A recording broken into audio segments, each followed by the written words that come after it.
Hello. How are you? We having a good night? Hey, I was late too. Don't worry about it. I was having trouble with the lovely old dog not wanting to go outside alone because of the fireworks. So I had to escort him, which is always fun when you're on a time crunch. Surely one looks insane when one stands outside next to the dog saying, "Hurry up! Hurry up!" It's only the 4th, and for whatever reason, the fireworks have been non-stop for over an hour. Thankfully, they're somewhat at a distance, so nothing too bad. I just hope that his walk tonight won't be miserable, will be doable at all in the first place. That would be nice. I think actually walking him while fireworks have been happening has been one of the best things for him as far as getting him to tolerate fireworks. Mixing something a dog enjoys with something they're afraid of goes a long way for making them less afraid. It's actually a really great technique with dogs. And I think this one works. So, anyway, hi, I'm Morgan. My pronouns are they and them, and this is my channel. It's called Tempest Games. It's where we do, if I can get my notes. It's here you will find at my channel, Tempest Games, you will find role building, TTRPGs, and board game design. What have you been up to this week? It's only been a week since my last show because I've now gone weekly. Every Wednesday, not always the same show. I think it's gonna work out to be that first Wednesday of the month is GM prep. Second and fourth Fridays are world building, and third Friday of the month is going to be board game design. And then, if there happens to be a fifth Wednesday, sometimes there is. I will probably do my fiber arts and chit chat show as a sort of fluke show of the month. But when I'm settled on that, I will definitely post that up on the Twitch as my schedule. There we go. Sorry, still getting adjusted. I have done some new things this week with the channel, but it's not really stuff that you'll see. I've got some new toys for running everything smoothly, and whatnot. A couple of new graphics on the channel page.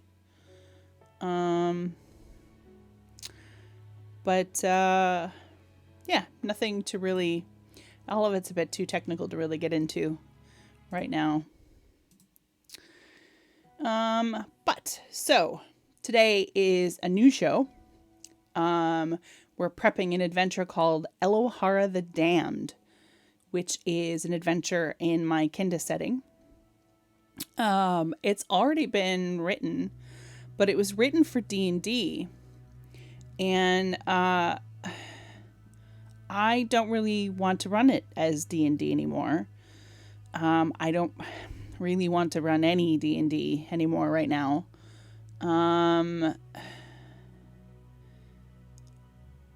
Because of issues that you may or may not know about. I will happily play it again, or I will happily funnel more money towards them in the future if they change some of their business practices, and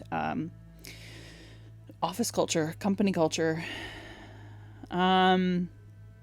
But for now, I'm not interested in sending any money their way or advertising for them, which is why for this channel we are un-D&Ding ourselves, which does take some effort. So this adventure needs some changes. But we will be working on that. We'll be applying alterations to the world building that I've been doing lately, new information, that kind of stuff. We'll be applying all of that to the adventure. We're also switching it from an old Scrivener format to a new Scrivener format because my old file got broken. Yeah, so we'll be copying over some stuff and it'll be good fun. Thoughts on alternative systems? No. I still don't know enough about other systems. I personally, I still lean towards powered by the apocalypse systems. Just to me, that sounds just the right mix of character-centered and low crunch. But I have yet to actually play a Played by the Apocalypse game. Unfortunately, we're saving money to buy a house, so there's definitely a moratorium on spending more than a few quid on things, and that means that RPG stuff is generally not available. Not enough people do like D&D's SRD, like a basic rules that's super cheap or free, and so I'm essentially stuck with whatever systems I can find that have that possible. Anyway, for now, we are going to attempt to write it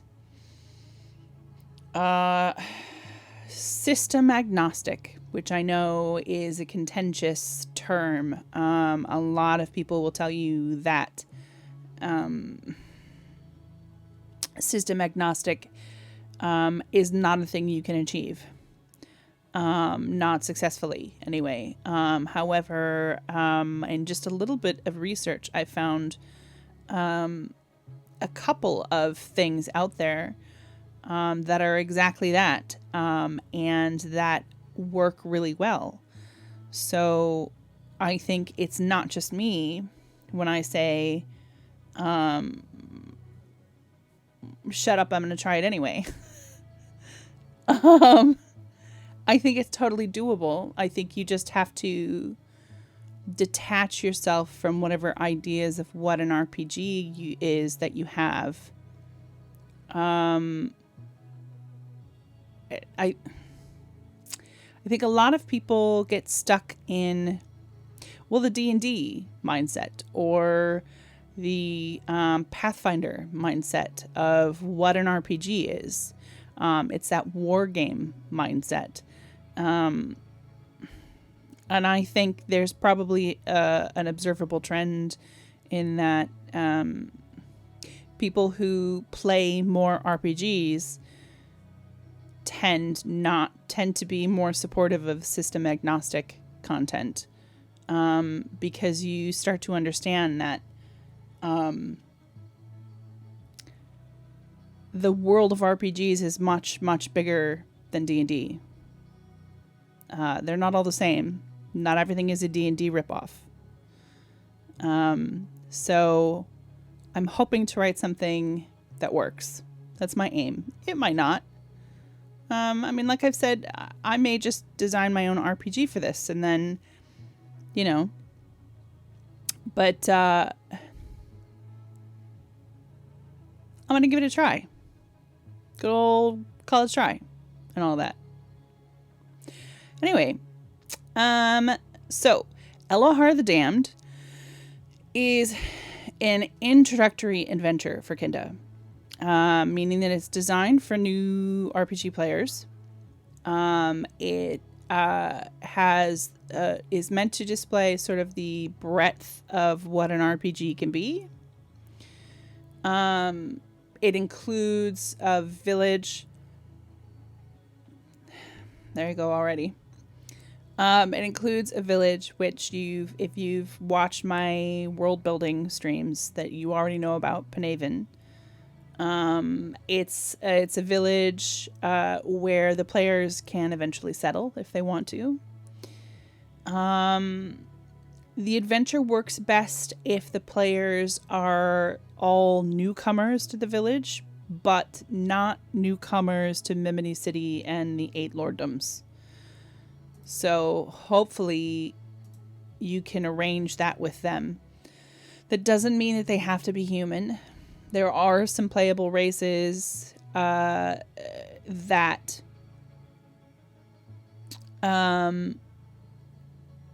would be moving around in those areas.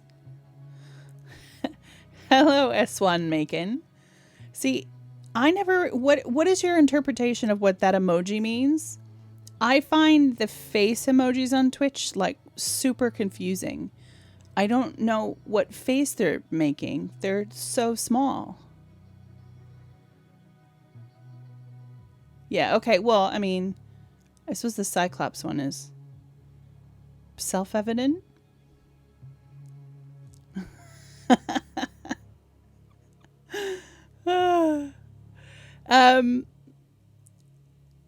Yeah. So the other thing that you need to know about this adventure is that in our setting, adventuring is a new occupation. So we don't know. So they have to have that sort of clean slate mindset. And again, the setting and the adventure, genre-wise, we're talking about low magic fantasy meets post-apocalypse. And the adventure also is going to end up setting up a classic bad guy for potential use later on. So that should be interesting. Okie dokie. So let's see. Let's switch over to the monitor. And you can see. Oh, you know, I started to go downstairs about a half an hour ago. And then just as I reached the top of the stairs, I went, what am I doing? And I could not for the life of me remember. I'm remembering now. I needed to get the laptop stand that is shorter than the one I'm currently using, because this one makes the top edge of my monitor screen cut off like the bottom 4 inches of the monitor behind it. Okay, we'll make do. So the adventure starts with now this adventure is it starts in a tavern, sort of.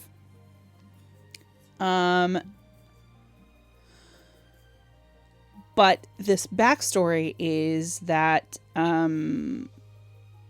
that the party met on the way to Penaven. So they were recruited in Nillenhold, which is the town to the east of Penaven, via this call to adventure here. Cultists in Penaven. In Penaven, a simple village on the River Timble, cultists have taken root in our fair countryside. Please help save our lovely village from dark influences and nefarious goings-on. Help avenge the death of my wife. Penaven has a rich heritage going back to before the Exodus, when our founders were desperate refugees hiding from the elves. If we lose our village, we lose our identity in the 383 souls resident, and 2 on the way. We'll be forced to wander, lost again. Many will die. The best and most adventurous, with great skill in arms, magic, and tactics, should come to the Sea Salt Inn and ask for Kimball. If you're fit for the task, we'll leave for Penhaven within the week. Now, there's definitely some things about this that need to change for the changes current in the setting. Do you know what? Let's see if I can crash the stream by opening up GIMP.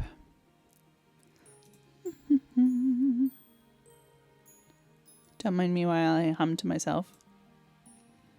Where?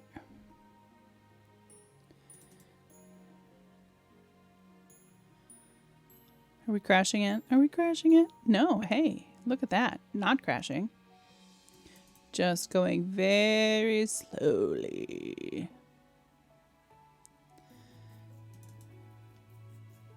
Come on, GIMP, you can do it. You can do it. Come on. You're making me look bad, computer.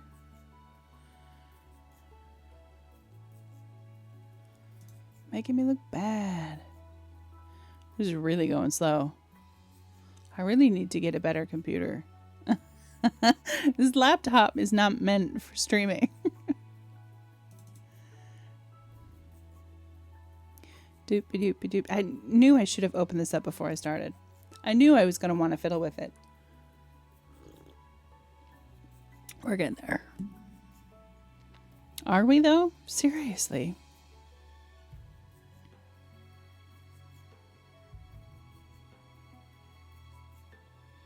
There we are. Okay. Open it up.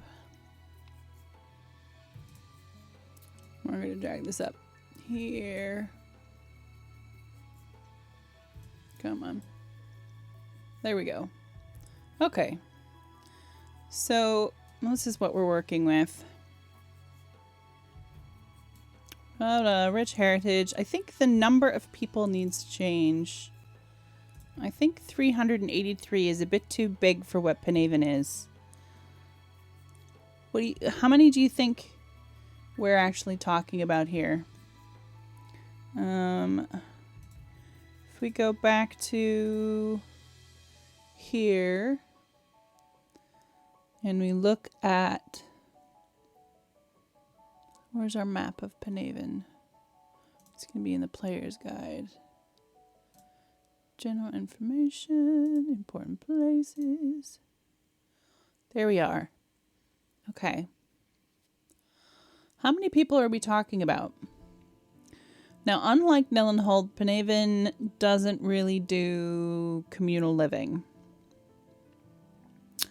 However, a house is likely to contain multiple generations of a single family. The cliff's edge here is where all of the big, suppose you'd call them rich and fancy houses. I don't know if that's a thing in Penhaven, like rich and fancy. It's a good question.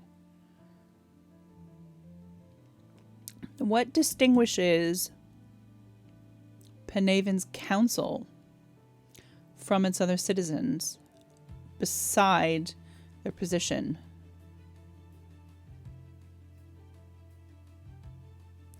I'm thinking maybe they just had bigger families. I mean, how would simple influence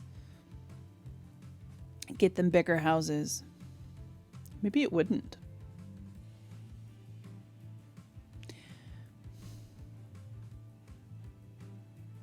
Oh, see, now I'm totally doubting myself. How do you get onto the council?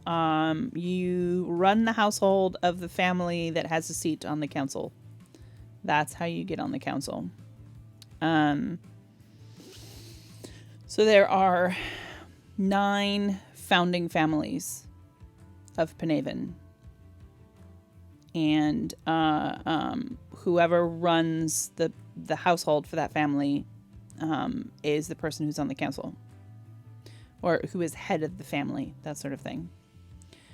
The mayor, Maybe I'm doing my maths wrong. Maybe it's 8 founding families, and then the mayor. That's an interesting question. One that I've had before, and for some reason I don't think I've quite settled.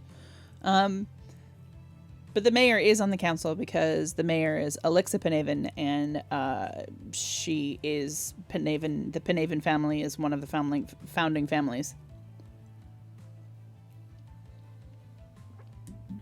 And yes, I'm aware that will cause political issues in the future, which is drama, conflict, which makes for an interesting game and story. So, where was I at? We were talking about size. I mean, I'm not going to count like the number of houses, so maybe 40 houses. And if we say like an average of 5 people living in every house, we're talking about 200 people. Maybe it is that big. And then we got the orc camp. The orc camp is going to be another couple dozen. Okay, so let's just bring it down a little bit. Where'd you go, Gimp? Did I close Gimp? I didn't. It's just not showing up on my taskbar because my taskbar is loaded with all the tabs. I have all the tabs open, guys. All the tabs. Gentle people. Okay, we're going to do it this way. Boop. Okay. So, we're going to go for number 232. 33. That's because that's what I typed. Okay. 233 souls resident and 2 on the way will be forced to wander, lost again. Many will die. The best and most adventurous. Sea Salt Inn. Now that's the problem.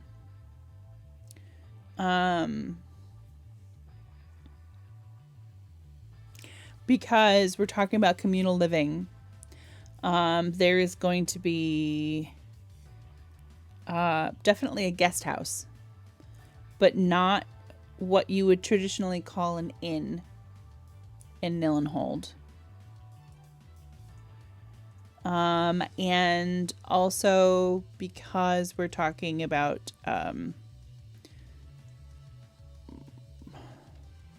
extreme socialism.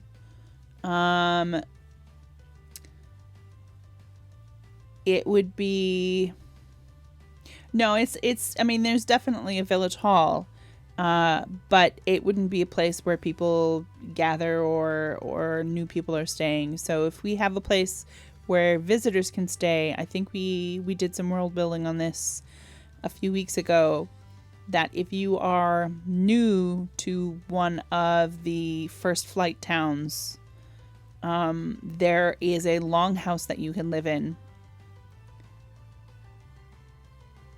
And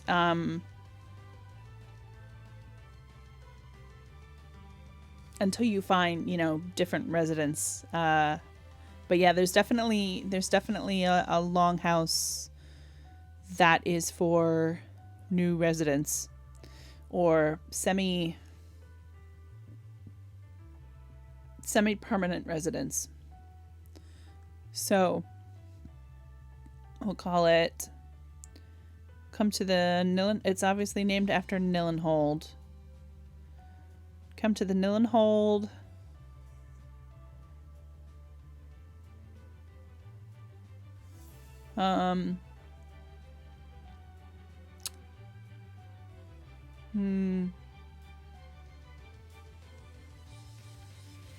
Community, no. Nillenhold.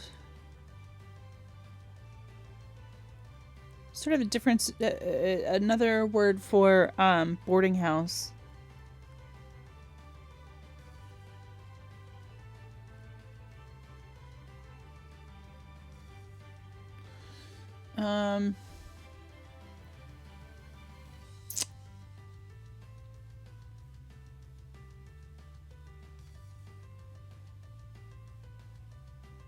Doot, doot, doot.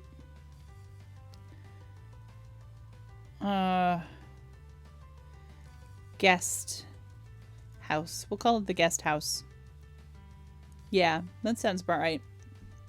Come to the Nullenhood guest house and ask for Kimball.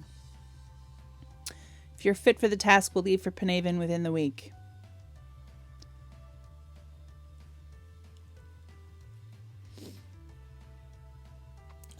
Just double checking my thoughts on this first bit in that last paragraph. The best and most adventurous with great skill in arms, magic, and tactics.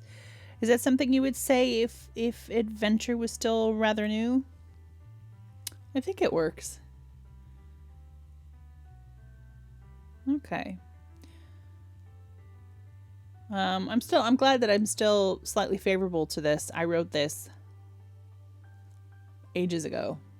Years ago now? This was really early on in the development of Kinde when I wrote this note. But it's got that... it still doesn't feel culturally right for me yet. But it has a lot of elements of what I was aiming for. There's the guilt tripping. There's making sensationalist statements that you can't disagree with, that are impossible to disagree with, and then manipulating you into being on side with the writer. Okay, we're going to save that.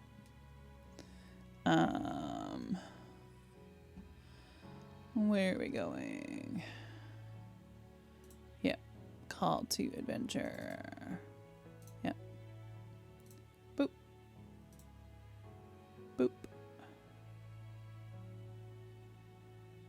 Boop. I love GIMP.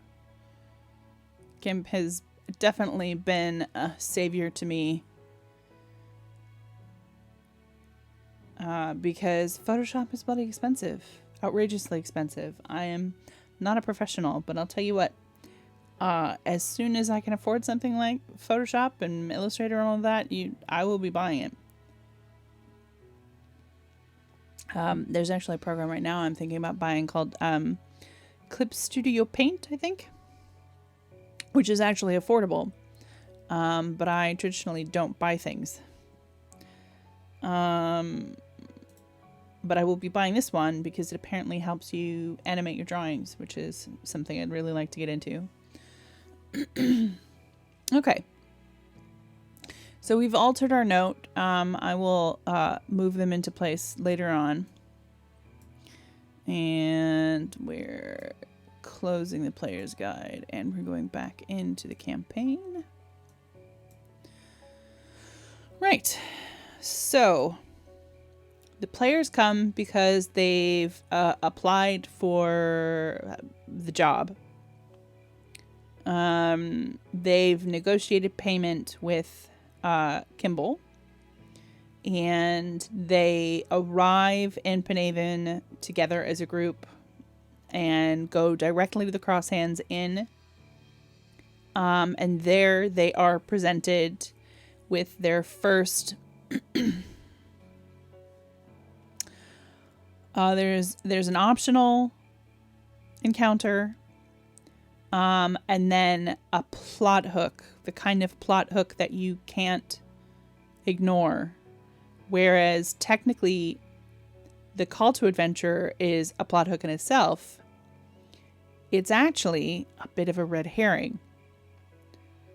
The plot hook that arrives on 2 feet in the tavern while they're sitting there discussing the cultist problem is the actual plot of this adventure. They're all related. It's all tied in together. So whether or not you choose to ignore the plot hook that arrives or not, you're still going in the same place.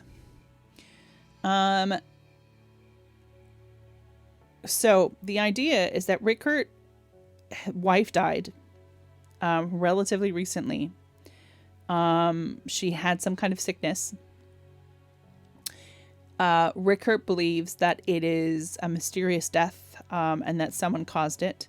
And he and an old friend of his who lives on the outskirts of Penhaven have... I need to make a copy of this so that I don't have to keep going into the... I'm going to move this mother up here.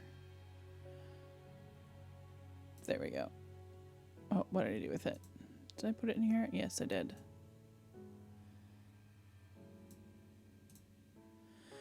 All right.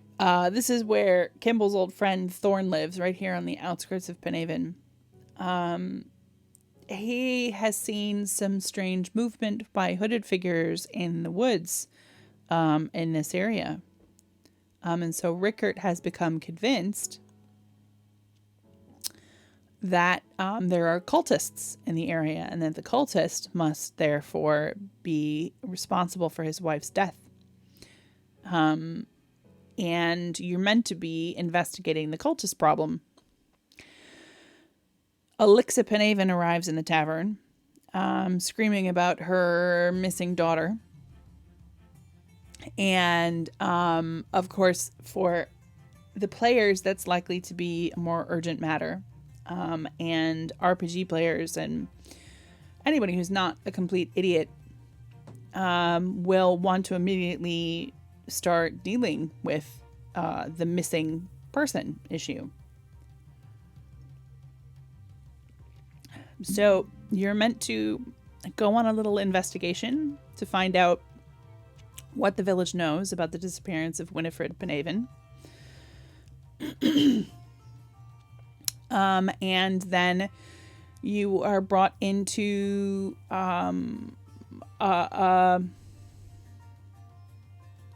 sort of...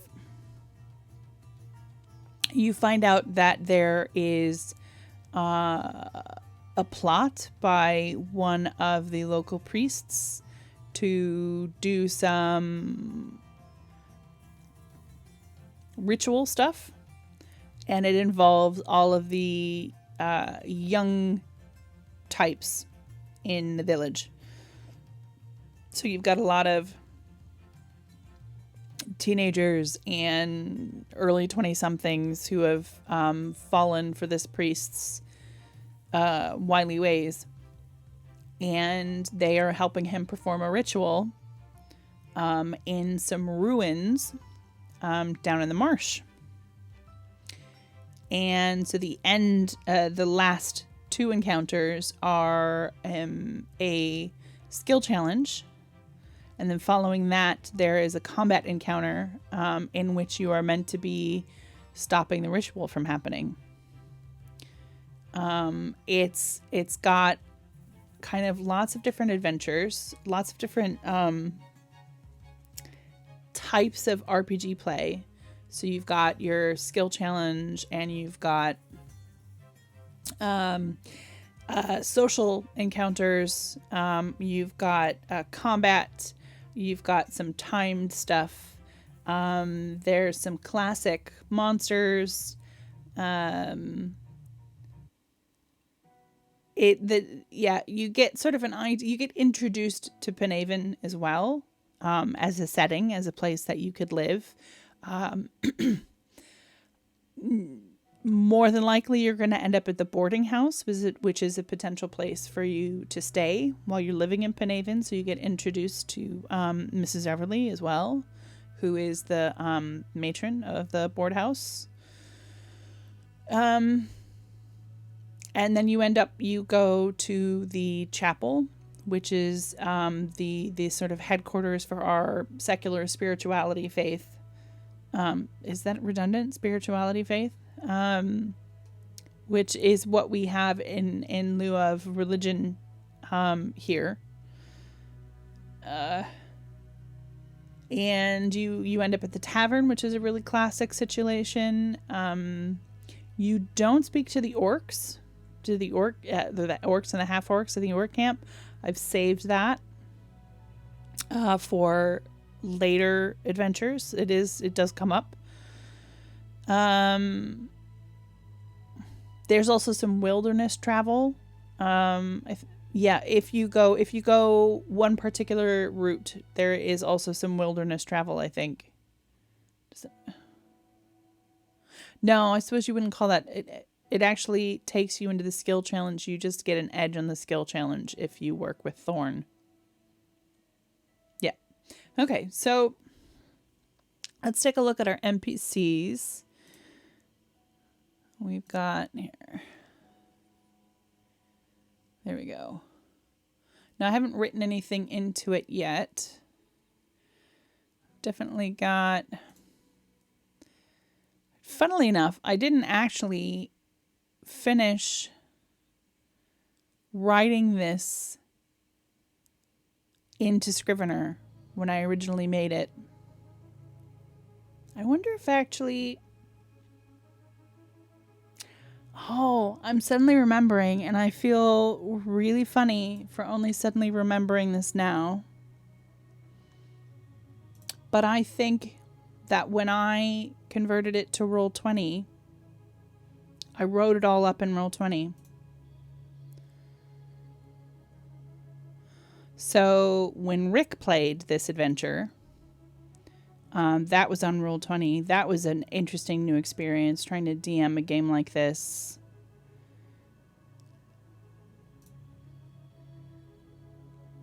Yeah. And I think because of time crunches, rather than finishing it off in Scrivener, I finished it off in Roll20. Let's find out. Let's bring this mother up here.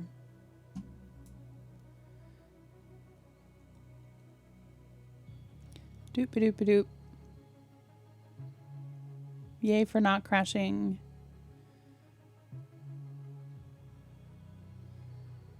This is going to take forever.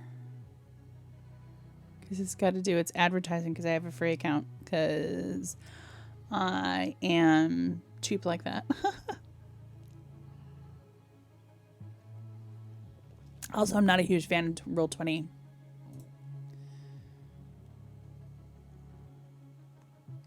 So I keep thinking pretty much any minute I'm going to stop using Roll20 and move on to some other platform. And I don't. Oh, that's right. You got the pro account now, don't you, Rick? Not worth it? Why not?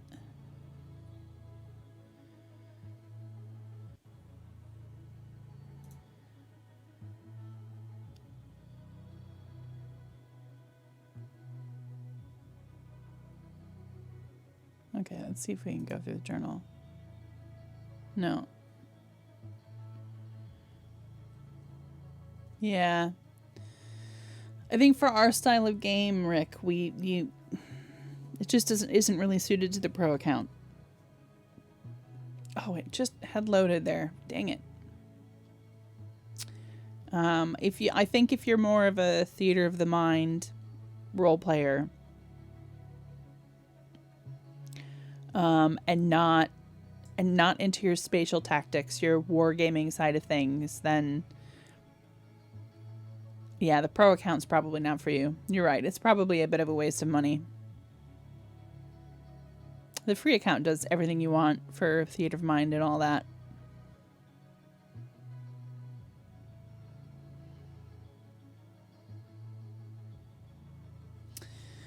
Here we go.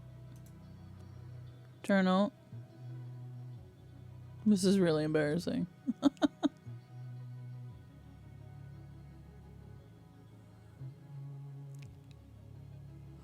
Here we go.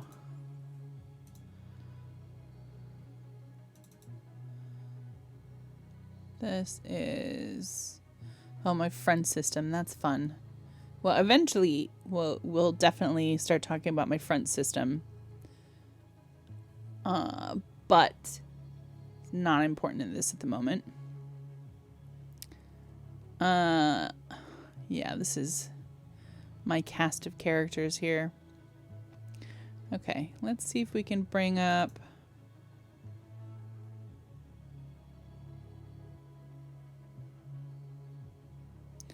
Oh, this is so slow. I'm regretting not remembering that I did this. Yep. Okay. So, Rickard Kimball. Rickard Kimball is our central character.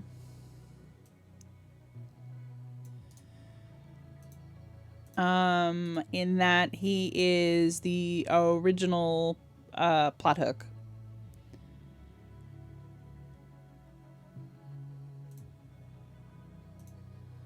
There we go.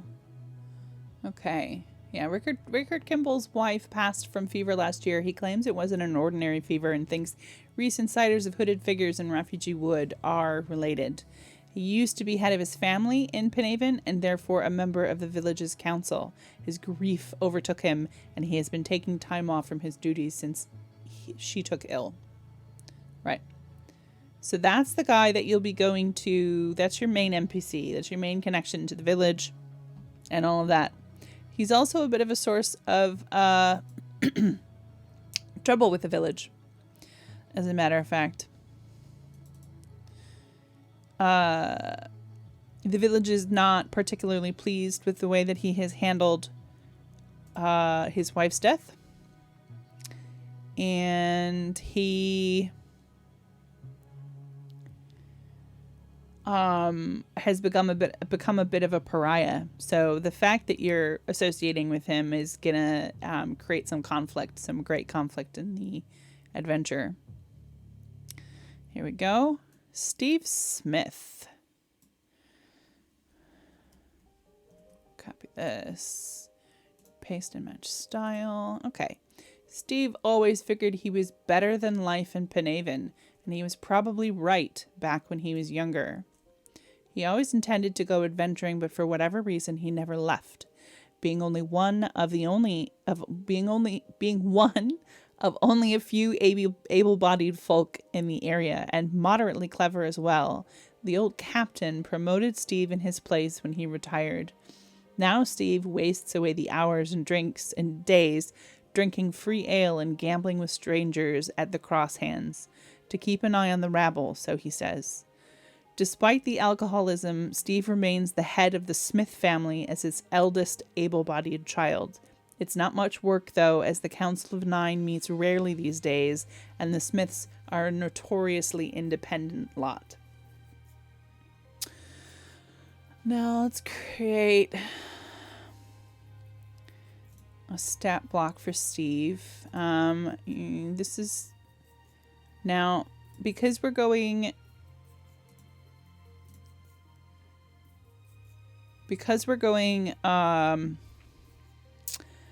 system agnostic. There's not going to be any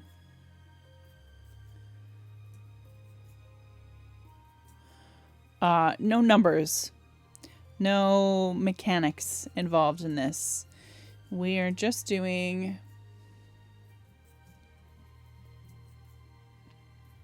it helps also that this is an NPC and not a monster. We probably won't do monsters in this adventure. We'll just say, sort of what the type is, and some things that they do that are required for the plot.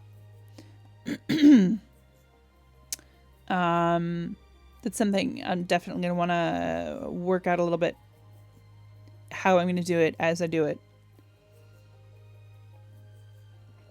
Okay. This is how I deal with characters in my GM binder. Not including the actual stat block.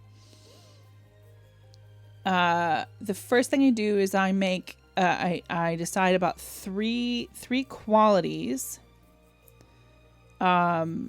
Very short descriptions of those qualities. So Steve is drunk, inept, made bored and lazy by the peacefulness of his community. That's my shorthand for how to portray the character when I need to role play. So then we go into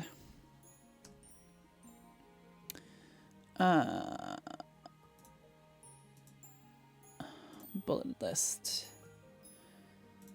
His preconceptions. This is the type of things that he believes that color his world. Steve, and I obviously, I stick to, especially within the text of an adventure, I stick to things that are pertinent to the adventure. So what's pertinent here is tieflings are up to no good. Penhaven will be harmed with one in residence.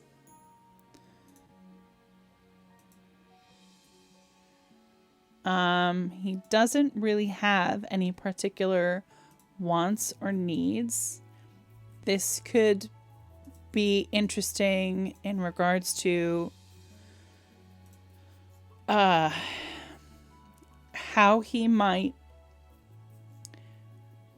he might be trying to get out of the players, if he's trying to get anything out of them at all. I tend to play Steve as kind of being annoyed by the players, especially when he realizes that they're associated with Kimball. He just wants to be left alone to his drink. Which, creates some interesting conflict, considering the players need to get information, and him being the captain of the local guardians, they expect that of him. And so they are going to try particularly hard to get it. And that's good. He's definitely going to foible them a little bit. He does know things, though. So he knows, he hasn't heard anything about cultists from anyone other than Kimball. He also hasn't heard anything about soldiers in the woods. Now, that is a reference to a brewing war situation that I had originally written into the adventure, which in our world building, I think we'll find doesn't really fit.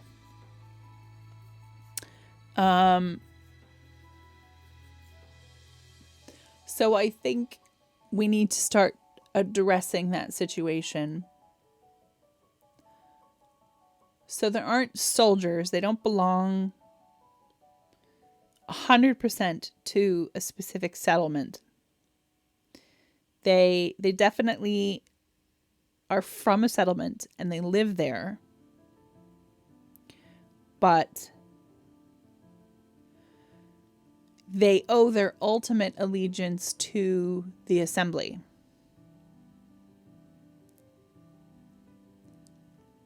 However, I think Penhaven is a bit different. Penhaven is an independent village. They have a contract with Mimini City. That means that they can request help from the assembly if they're in danger.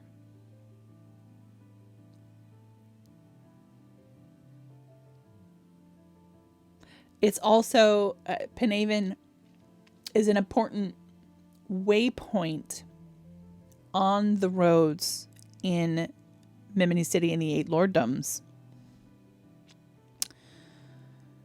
It runs the ford between West Timblin and East Timblin. Or the ferry, rather. So everyone's going to know about Penhaven. A lot of people are going to pass through. And in a conflict between East Timblin and West Timblin, Penhaven ends up being a kind of neutral ground. Now, there's a good question of whether or not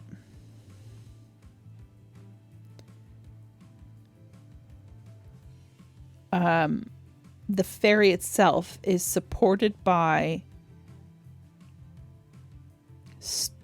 guardians from West Timblin or East Timblin, or even just from Mimini City's guardians. Because a place like this, it's important enough, it needs to have protection. So somebody's going to be protecting it. Steve is the captain of an independent company made out of all Penhaven's citizens.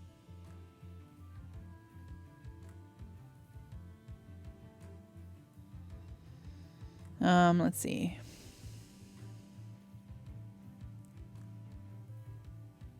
The fight, so the reason this comes into it is it's actually sort of foreshadowing problems that I was gonna, like, flavor and problems I was gonna see. Do you know what? Actually, and I've just spent all this energy thinking about it, but because it's really mostly flavor, I'm going to take it out. I don't have an adventure that it's yet working its way up towards. If I do have an adventure for that, then I can always backtrack it into earlier adventures. So, okay, next one. Steve saw the tiefling talking to Winifred around the stables. That's an important fact. Yeah. Okay. That's Steve. Who's our next victim? Gus Taverner. Gus Taverner runs the inn.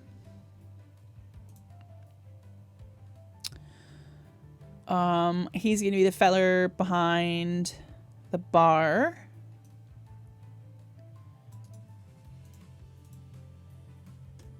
No. Yeah. Oh, I missed a letter. Gus is a son of a son of a son of a publican. He and his father built the inn addition with their bare hands. He and his family have done well for themselves since adding the overnight business. That's beds upstairs. Most people rather like him and his family, though a troubled local family resent him for his able hand and motivated spirit, and they often dream of resurrecting an old family feud. Gus is head of the Taverner family because his father is too elderly. That seems like some really unnecessary stuff, and I'm not sure I wrote that into the Roll20 binder. Interesting. Also, being the son of a publican may be a false thing to say.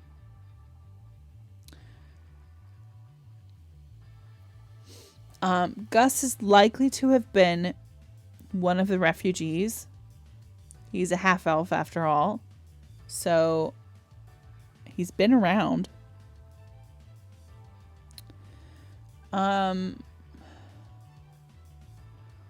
Okay, so we're talking 50 years. I think it was about 5 years after the Exodus that yeah, I mean, that's a very good question, Rick. I imagine the elves had pubs.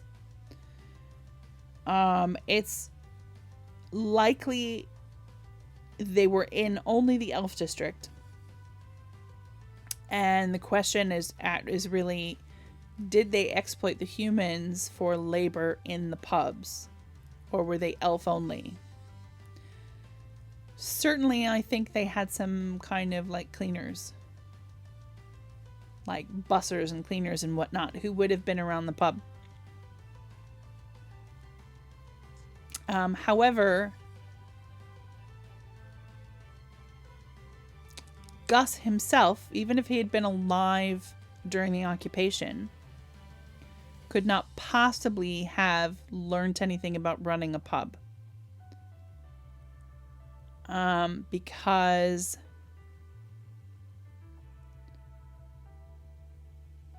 he I mean, he's a half elf. He would have been discovered and destroyed by the elves. Who is his father, though? How can his father be around but be too elderly? His father would have to be an elf. And I want to steer away from having too many elves around. I've got 2 already, which we'll get to. I feel like any more than that's too much. So, okay. Let's get rid of this. And I'm going to get rid of this bit. Gus. To be honest, everyone built everything in this town with their bare hands.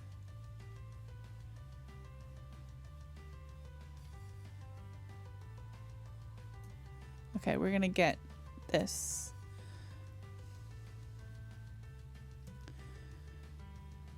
Okay. Most people rather like Gus and his family Though a troubled local family. This is also really generic. Okay. I don't like this description at all. Blarg. Okay. Let's do up my little non-stat stat block for Gus here. And then maybe we'll go back and we'll fill that out. Okay. Personality. Gus is kind and sensible.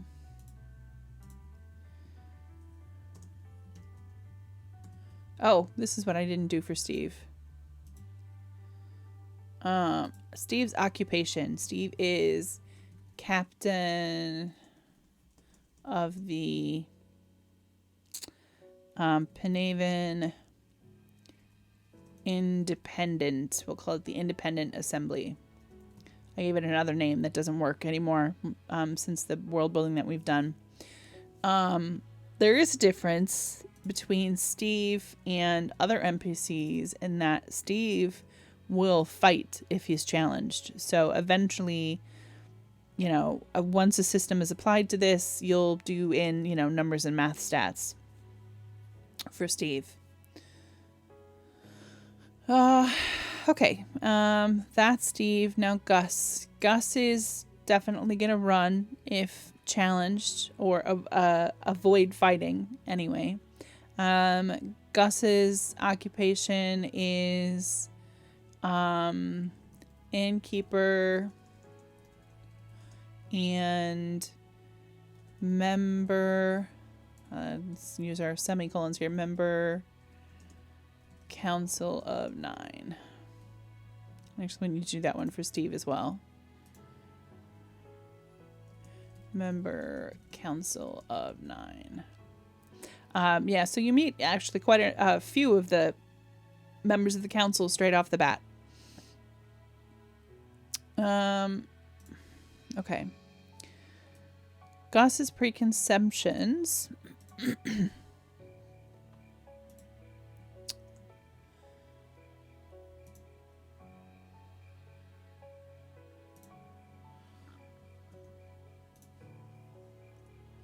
He suspects Winifred has followed her restless instincts and gone off on her own, probably to the capital. No such thing as a capital anymore. Probably to Mimini. Nah, we're going to say Nillenhold. Yeah. Okay. He thinks the guard is best equipped to find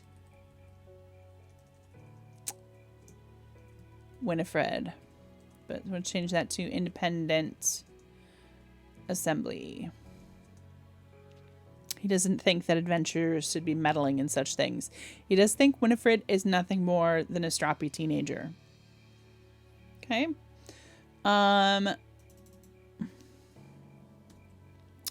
No wants or needs in particular.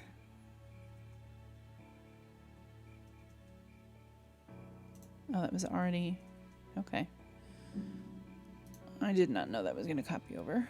All right. And facts known. He knows that Charity isn't actually any trouble.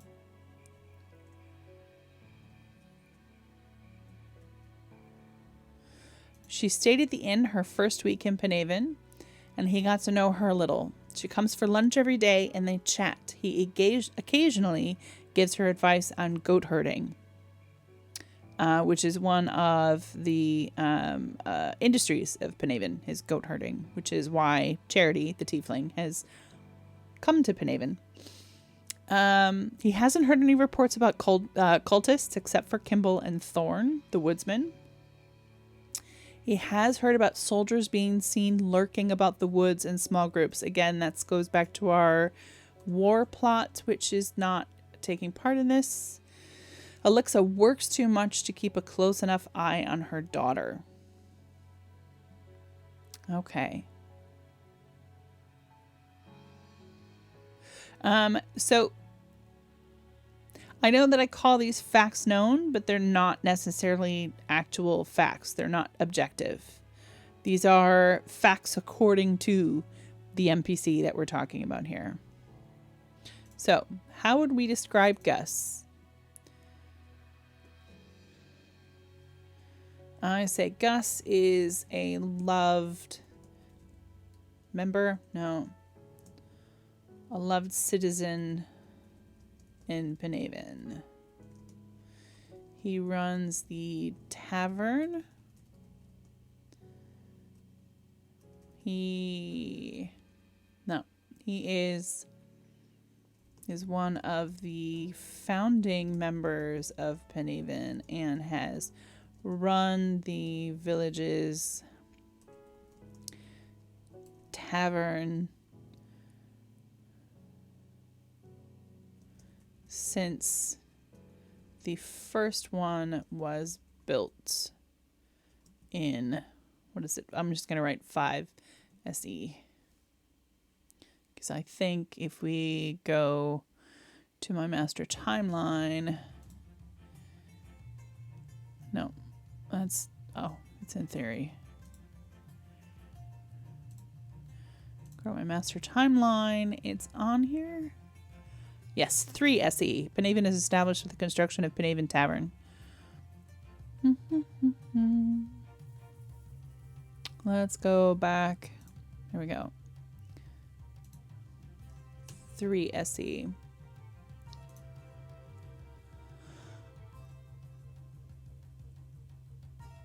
I think we'll just leave his description as that for now. Yeah, I'm not sure we need anything else. Gus stats.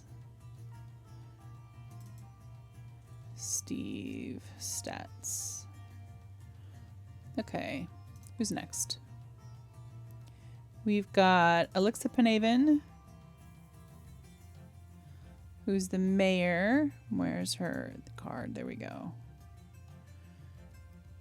I'm gonna do, where am I at? This one. Duplicate.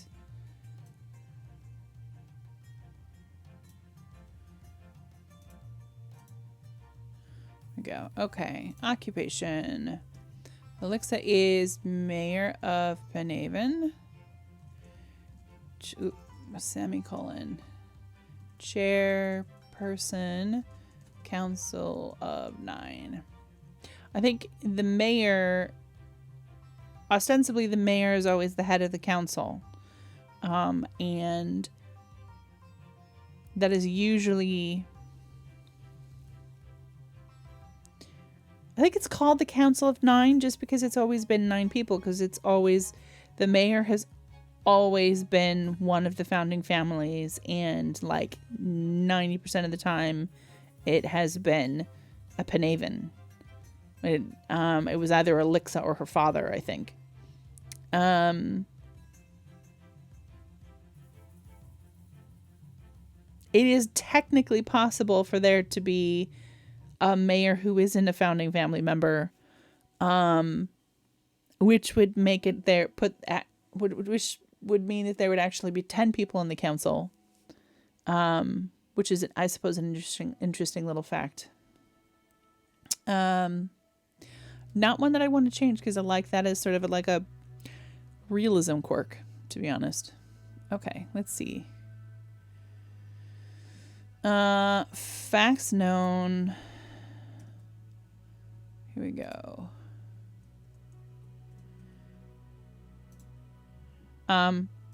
So she comes in screaming, Winifred's missing, Winifred's missing. Oh, this is a fun bit.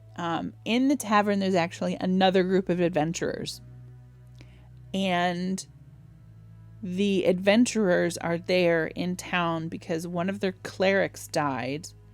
And that cleric is being resurrected as we speak, in the chapel. So when Alexa goes straight to them because they're closer to the door, and she hasn't noticed our party yet, they turn her down because they're missing their healer. And it's sort of up to the party for them to sort of stick their noses out there and say, oh, hey, you know, we're adventurers too. Tell us what's going on.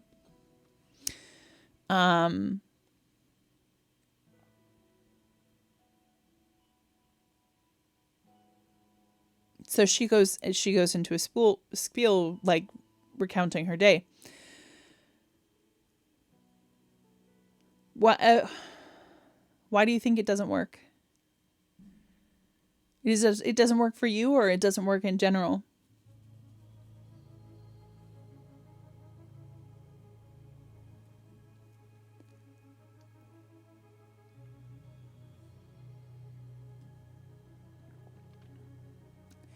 Winning combat.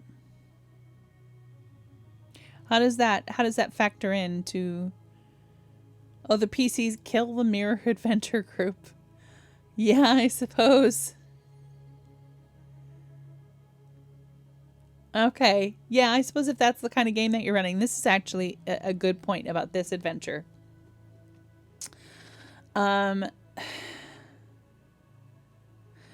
wanted to stave off the likelihood of turning my new players into murder hobos, or rather not turning them into murder hobos, but allowing them to become murder hobos, because I think regardless of how new your players are, their instinct is going to want to kill everything in sight, and like Rick's describing, to, you know, even murder the Mirror Adventure group.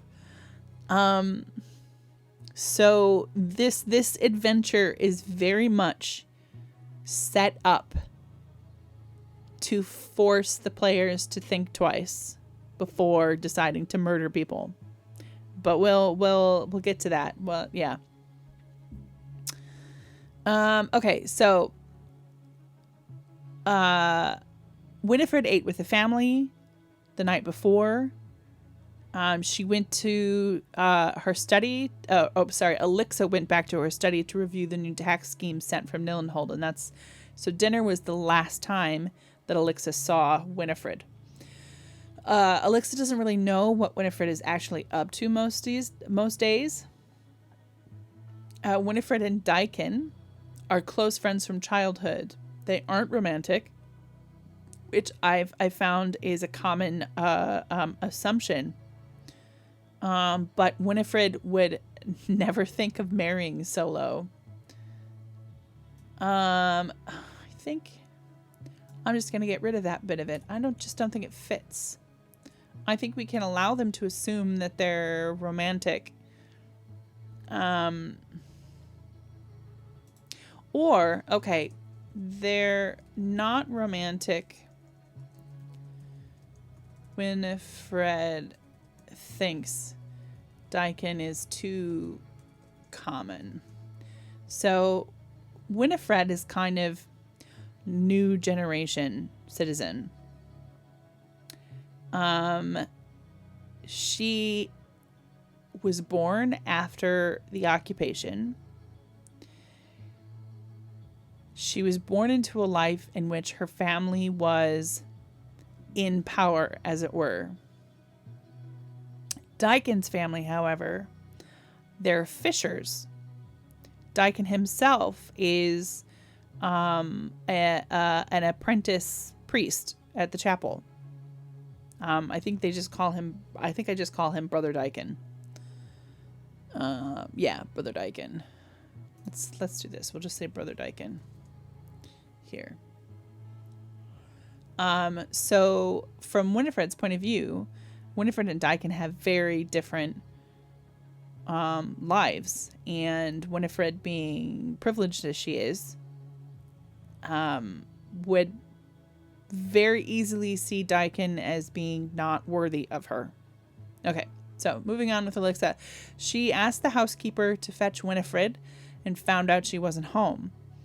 Angrily, she went to the chapel, then the inn, then Daikin's father's, then back to the inn. She's sure Winifred is missing because today they were meant to be bringing flowers to her father's grave.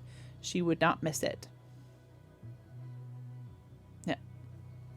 Oh, that's an interesting thought. when I originally wrote this adventure, I had it in my head that it was a part of Penaven's culture to go on an adventure seeking your life partner. So you'd come of age and then you'd go on an adventure until you met and fell in love with someone, then you bring them home to Penaven. It was a way of keeping the blood mixed because it's a half-elf establishment, and very likely that they would end up becoming either too human or too elven in one direction or the other, because of I imagine like birth rates and such. Mixing species often results in sterile children. I'm going to have to watch out for, I think, moving forward, too many hints of that original idea that just doesn't work for the setting anymore. But, let's say her father, let's say Elix's father's grave.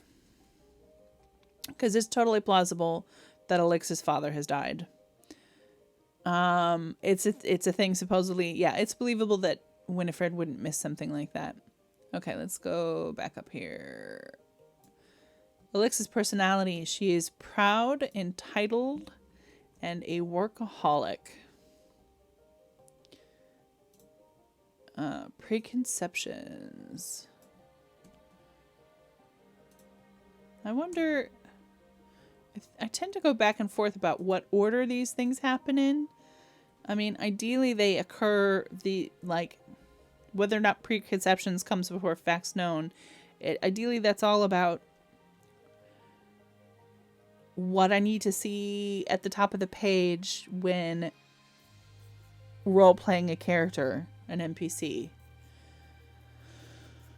I think I just can't decide. I'm not sure it matters too much.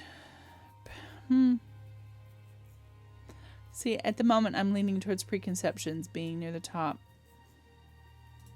So let's do that. Go back down here.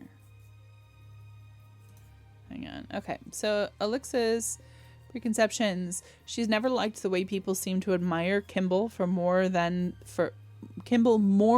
her. For the 1 year he went adventuring, then all the work she's done as mayor. At least before everyone started thinking he killed his wife. Oh yeah, that's the thing. The town suspects that Kimball may have actually killed his wife. Ooh, do they? I think he's just a bit crazy.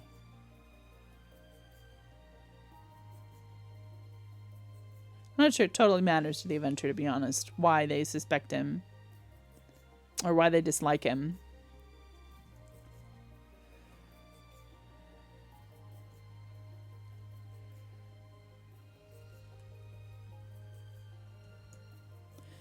Say, at least before everyone started thinking he went mad. Yeah, okay. She thinks the pressure of being head of his family was too much for Kimball. He was always more of a free spirit. I think Elixa is not the kind of person who believes in love. Yeah, so in her mind, and that's the way this is worded, that she's not even considering that he's gone mad because his heart has been broken. She has attributed it to the pressure of being head of his family. Yeah. Okay, I like that. All right. Wants and needs. She loves Penaven more than anything. And this is, I think, her redeeming quality. Absolutely loves Penaven. She will do anything for the sake of her village. I don't think we need to do loot on this page. All right, and let's look at her background here.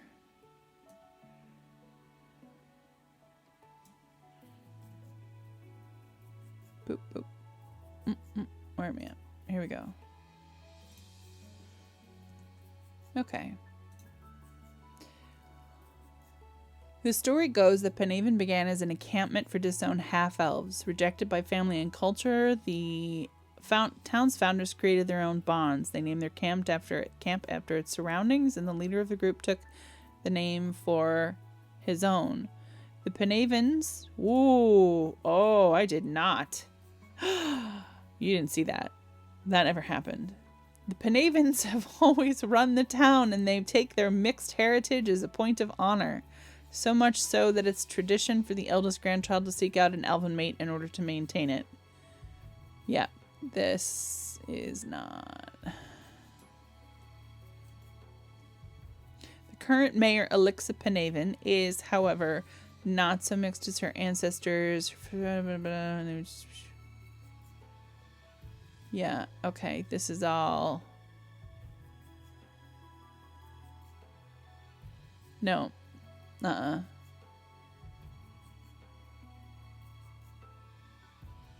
Oh, it's really romantic, but doesn't fit into the setting at all. I really love that.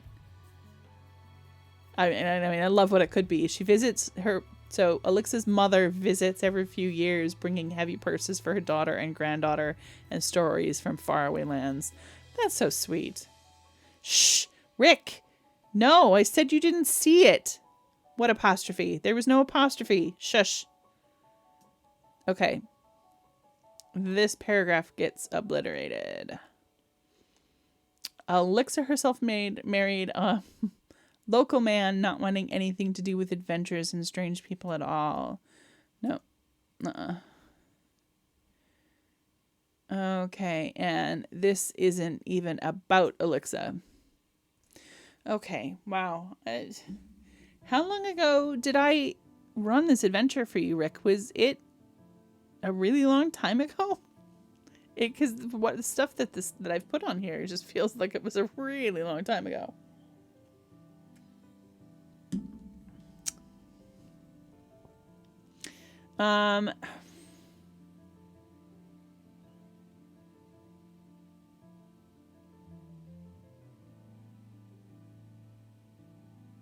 Yeah, time is super funny. Especially all post-lockdown and everything. Well, it's not even post-pandemic at the moment. It's current pandemic. In our pandemic world. Modern times. Honestly, I kind of feel like her stat blocks is everything that you need to know about her at the moment. Okay, let's move on from Eloharra. Who are these folks? Oh, these are all people from the inn.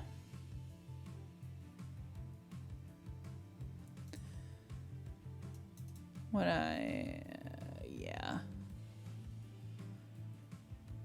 Okay, these are just incidentals at the inn that I had given names in case people wanted to talk with them. So we've got lots of different things that people know. I'm really particular about following the rule of 3 when it comes to clues. So I make sure that there are at least 3 opportunities scattered around an adventure to learn a particular piece of important information. And to be honest, all of the information is really important that is available. So there's lots of redundancies. Although ironically, the time when Rick ran this adventure, they barreled forward without enough information, which I thought was an interesting thing that I did not expect.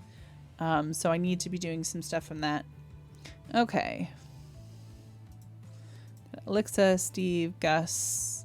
Have we got a thing on here for Winifred? I don't think we have. It might be that. Oh yeah, these, I've added other people to their locations on here. The Marsh Ruins. Yep. So generally, all of the information that you need to know is associated directly with the person that would be giving you that information, which is quite interesting. Let's... Oh, how am I doing this? So let's see. So in the tavern, you've got, let's see, a couple of orcs who run the kitchens. A couple of half orcs who work in the kitchen. You've got Flint, which is the young barkeep who has a crush on Winifred. You've got the townies who are scattered around. They know some things. Kimball's stories about his wife's death. There are a lot of NPCs in this adventure. Now I'm really looking at this.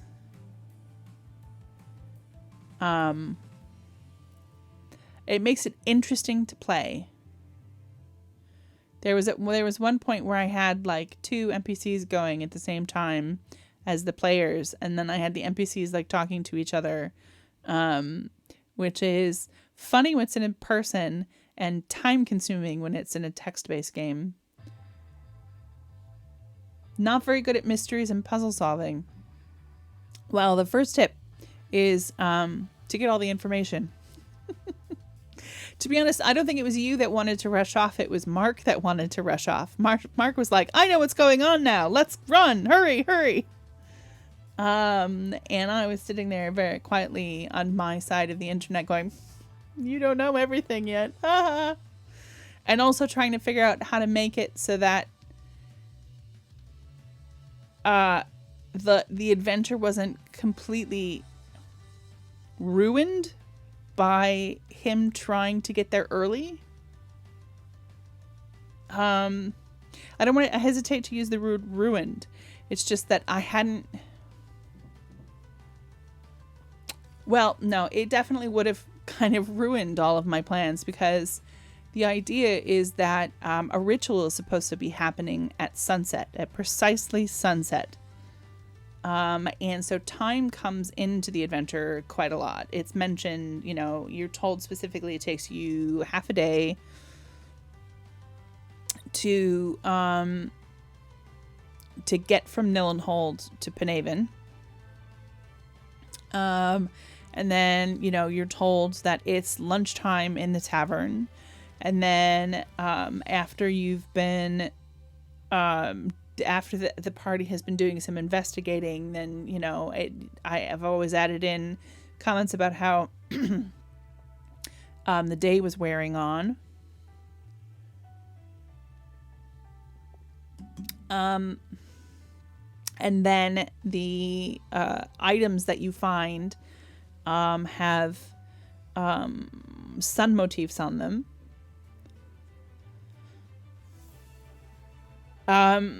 Yeah, so the problem would be if you rush to the ruins too quickly. When I say that there's a marsh, I mean, I'm talking about a proper marsh. You can't see more than a few feet in front of your face. So I don't see how Mark expected to know where to go or how to get there. So I was trying in my head to because we didn't actually get all the way through the adventure, unfortunately. But I was trying to figure out how to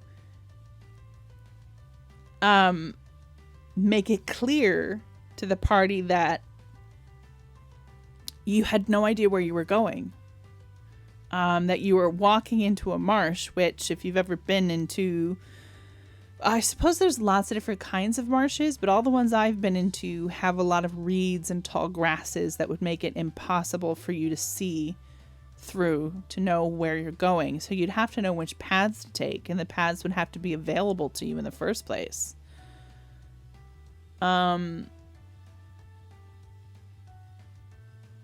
So I was sort of anticipating that I would have to do a little bit of mitigation and basically saying, okay, well, there's more than one path. Which path do you take? And if it was even possible for the party to accidentally get there earlier. Like, because some of the kids had started maybe disappearing towards the ruins, so there might be footprints. But the problem would then become, if the party got there too early, then the kids would never show up. Or maybe the ritual would be done somewhere else. Would basically take away all of the like built up conflict. It would be very anticlimactic.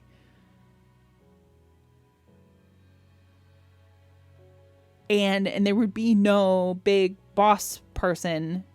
For sure there would be no big boss person to use later on at all. I mean, there was definitely a way that you could resolve the situation with there not being a big boss person. That was written into the adventure. But I hadn't anticipated getting there early. Or accidentally stumbling upon the place. Yeah, so I was trying to like, you know, this one thing I want to do when rejigging this is like, you know, add in if the players go in half cocked, I want to add in some opportunities for conflict that might make them second guess or take a minute to breathe or something like that, or might take up some time so that even if they do accidentally get there, they still get there at sundown. So there was, I was thinking about adding, so if it was written for D&D, I was thinking about adding some sturges in to attack the party while they're in the marsh. Anyway. Okay. Do I want to go through all of these huge NPCs in detail? Huge numbers. I don't know. Let's look at our... That's not what I want to do.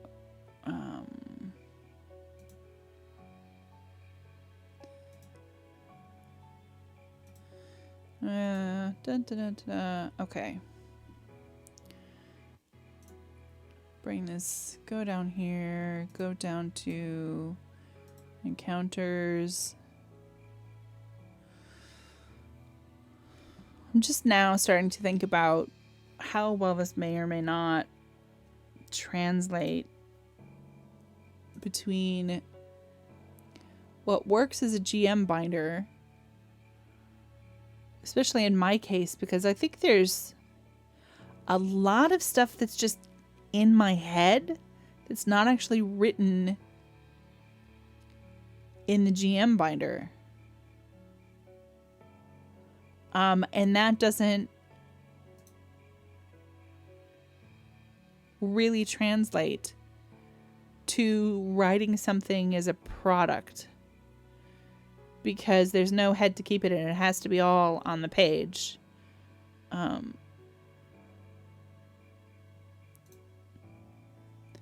Or you could just be encouraging DMs to do stuff that's just not there. Okay, so what are our encounters? Now, I wanted this adventure to be a one-shot adventure. This whole series of adventures that I've written is episodic. And it was intended that way because the group that I wrote it for, we only met once every few months. So I needed to be episodic. I needed to be wrapped up in one session, but still carry over all of the, you know, setting and plot and whatnot into the next session. So for one session, I did some research, and I think what I discovered was that you could get, what is it, like, 1 encounter per hour, something like that. This was a long time ago, so I'm forgetting the details of my research. But that's what I planned for. I wanted to do a 3 to 4 hour game. So I included 3 very simple encounters, and an optional one. A bar fight. The bar fight was intended to introduce them to combat in a really, really simple, uncomplicated way. Unfortunately, the trigger that I had written in for the bar fight didn't get triggered by the players because the player who was meant to trigger it, I thought was a sure bet for triggering it, chickened out and didn't play his character the way that I expected. This player was the inspiration for the dwarves in this setting, who are they're greedy types, they're isolationists, and they have a sort of religion that makes them sort of preeminent and puts greed forward in their values.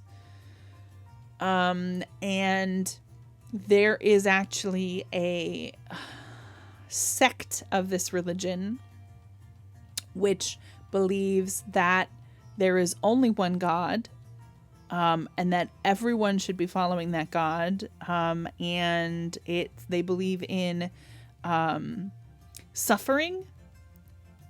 So this particular character that he was playing was a missionary, decided to be a missionary, and venture onto the surface in order to convert humans.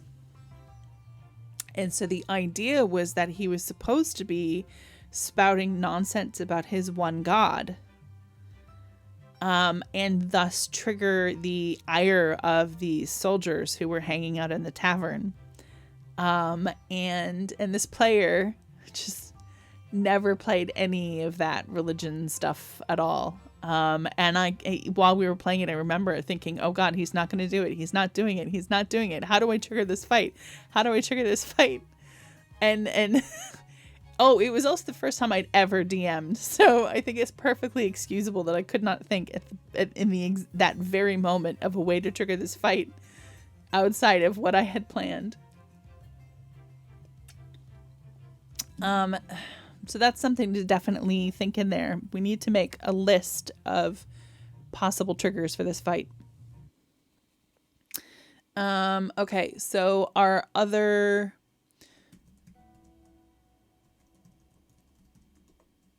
yeah, I believe, yeah, I think I probably still panic a bit. Our next encounter is Find Winifred. This is the investigation encounter, the social encounter. Then we've got the Finney's Marsh skill challenge. And I don't know if you know what a skill challenge is, but essentially that's taking the skills from D&D and applying them to basically a traveling montage. It doesn't have to be traveling. You can apply skill challenges to other things, but I think the most obvious use of a skill challenge is for traveling montages.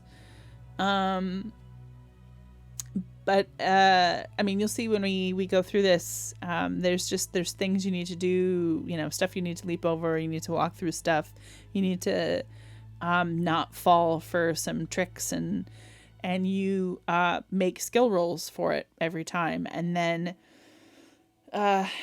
you count how many times you failed overall and how many times you won overall, and then there are consequences. So the idea was that if you fail the skill challenge, then you end up encountering more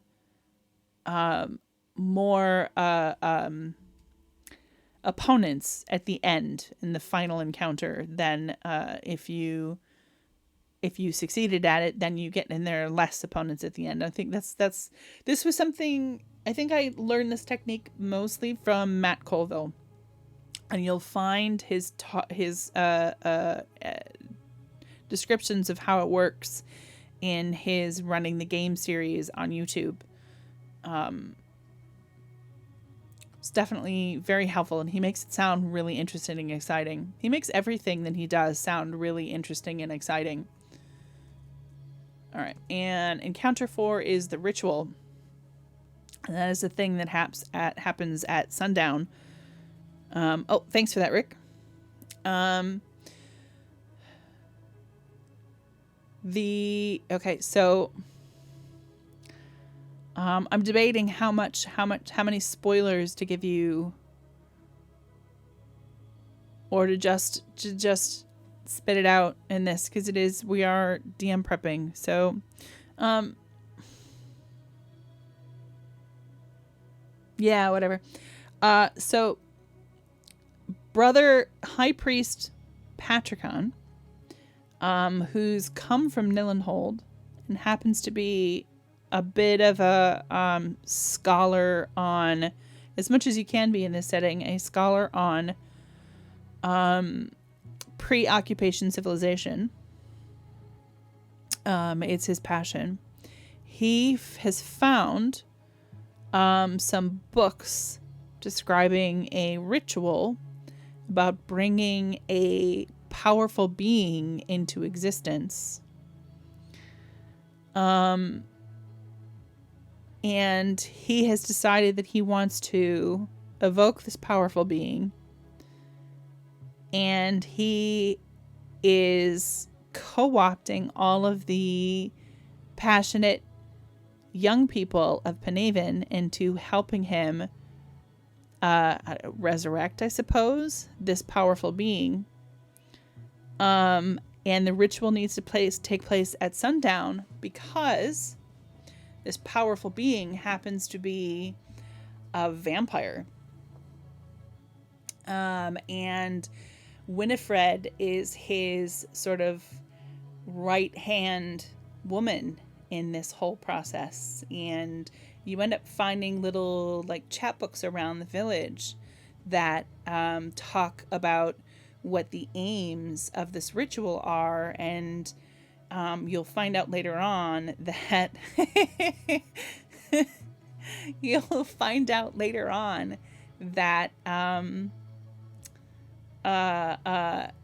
Patricon was actually sort of lying to them in a sense. He wasn't telling them exactly what they were up to doing. He was mostly just talking about what his goals are with this, and it's sort of a self-preservation concept. So this setting, I've said before, its major theme is surviving trauma. And one of the concepts that we're going to run into again and again in this setting is that people want to prevent anyone from being able to take advantage of them ever again. Sorry, I was laughing at Rick's comment there, not at the seriousness of the thing I'm talking about right now. And so this particular ritual and finding powerful beings in order to rope them into protecting them is a consequence of that desire to prevent further trauma. So he knows what he's doing, Brother Patricon, and how he's doing it and what it's for. But he's manipulating these young people by basically just telling them what it's for and using that to manipulate them emotionally. Um, yeah, and I think he's using their sort of energy. I think it's a common trope that teenagers are easily manipulated. And Brother Patricon very much takes advantage of that. So what happens is Brother Daikin is also one of the missing. And you'll find that Brother Daikin is used as a sacrifice to bring this creature to life. Only the creature, the powerful being, is not being resurrected into its own body. It's being resurrected into Winifred's body. So Winifred is, hopefully, if the GM gets really lucky, going to become a vampire. And it's all very exciting. And I think it's about 10 o'clock. So I'm going to end it there, and we'll keep going with this in a month, actually. I have done a post on RPG design, r/RPG design on Reddit, talking about things that make system agnostic adventures work. If you end up going by there and running into my post, I'd love to hear your comments. Other than that, have a great night, and I will see you next week. Bye.